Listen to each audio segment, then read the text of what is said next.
Definisi risiko perbankan. Risiko perbankan adalah risiko yang dialami sebagai bentuk dari berbagai keputusan yang dilakukan dalam berbagai bidang, seperti keputusan penyaluran kredit, penerimaan sejumlah dana, valuta asing, inkaso, dan berbagai bentuk keputusan finansial lainnya yang menimbulkan kerugian bagi perbankan. Mengapa manajemen risiko diperlukan oleh dunia perbankan? Karena, yang pertama, semakin sering terjadinya kerugian pada lembaga keuangan. Yang kedua, banyak produk dan jasa yang mirip satu dengan lainnya.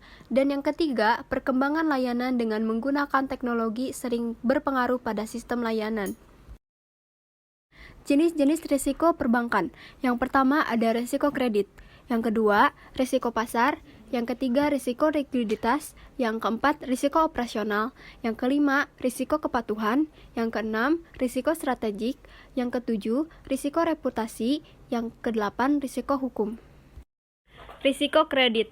Risiko kredit adalah risiko kerugian yang dikaitkan dengan kemungkinan kegagalan klien membayar kewajibannya, atau risiko di mana debitur tidak dapat melunasi hutangnya. Risiko kredit terjadi karena ketidakpastian atau kegagalan pasangan usaha atau counterparty memenuhi kewajibannya. Risiko ini berasal dari berbagai kegiatan fungsional bank seperti kreditan, treasury, investasi, dan pembiayaan perdagangan yang tercatat dalam administrasi bank. Sumber risiko kredit antara lain. 1. Ada lending risk, yaitu risiko akibat debitur atau nasabah yang tidak mampu melunasi fasilitas yang telah disediakan oleh bank. Yang kedua ada counterparty risk, yaitu risiko yang timbul karena pasangan usaha tidak dapat melunasi kewajiban pada bank baik sebelum maupun tanggal kesepakatan. Yang ketiga itu ada issue risk, yang timbul karena penerbit suatu surat berharga tidak dapat melunasi sejumlah nilai surat berharga yang dimiliki bank. Risiko pasar. Risiko pasar adalah risiko kerugian pada naik turunnya posisi neraca yang muncul akibat pergerakan pasar modal. Risiko ini merupakan risiko gabungan yang terbentuk akibat perubahan suku bunga, perubahan nilai tukar, serta hal-hal yang lain yang menentukan harga pasar saham maupun ekuitas dan komoditas. Resiko likuiditas dapat dibedakan menjadi dua, yaitu resiko likuiditas aset atau aset liquidity risk dan risiko likuiditas pendanaan atau funding liquidity risk. Resiko operasional adalah resiko kerugian sebagai akibat dari tindakan manusia, proses, infrastruktur, atau teknologi yang mempunyai dampak operasional bank. Risiko hukum adalah resiko yang timbul dari potensi terjadinya pelanggaran kontrak, kasus pengadilan atau kebijakan yang salah yang dapat menyebabkan pengaruh negatif terhadap kondisi keuangan maupun operasional bank. Resiko hukum umumnya berkaitan dengan resiko kredit oleh karena kerugian counterparty karena transaksi dengan bank mencari penyelesaian lewat pengadilan. Bentuk lain adalah gugatan pengadilan terhadap perusahaan yang dilakukan oleh para pemegang saham karena menderita kerugian yang besar. Resiko reputasi adalah resiko kerusakan potensial sebagai akibat opini negatif publik terhadap kegiatan bank, sehingga bank mengalami penurunan jumlah nasabah atau menimbulkan biaya yang besar karena gugatan pengadilan atau penurunan pendapatan bank. Resiko reputasi dapat juga timbul dalam kasus di mana nasabah mengalami masalah dengan jasa bank tetapi belum diberi informasi yang memadai tentang penggunaan produk dan prosedur penyelesaian masalah. Risiko strategik. Risiko strategik adalah risiko yang disebabkan adanya penetapan dan pelaksanaan strategik bank yang tidak tepat, pengambilan keputusan bisnis yang tidak tepat atau kurang responsifnya bank terhadap perubahan eksternal.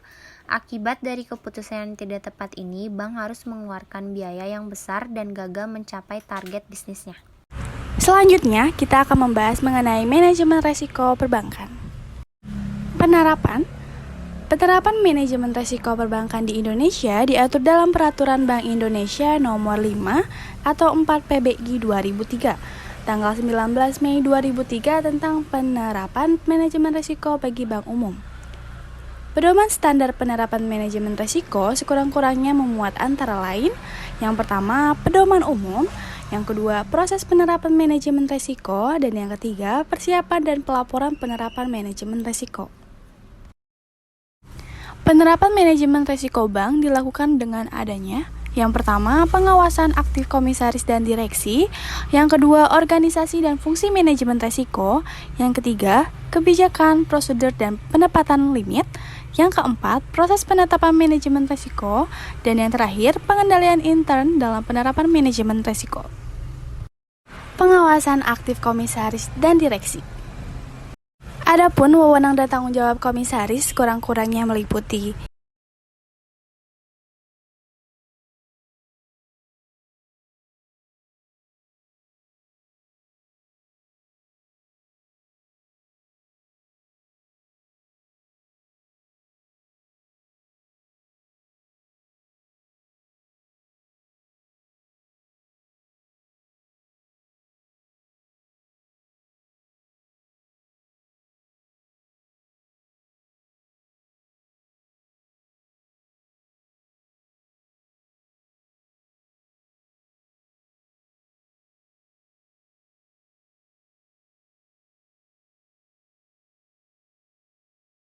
Nah, adapun wewenang dan tanggung jawab Satuan Kerja Manajemen Resiko yang meliputi pemantauan terhadap implementasi strategi manajemen resiko yang direkomendasikan oleh Komite Manajemen Resiko dan yang telah disetujui oleh direksi.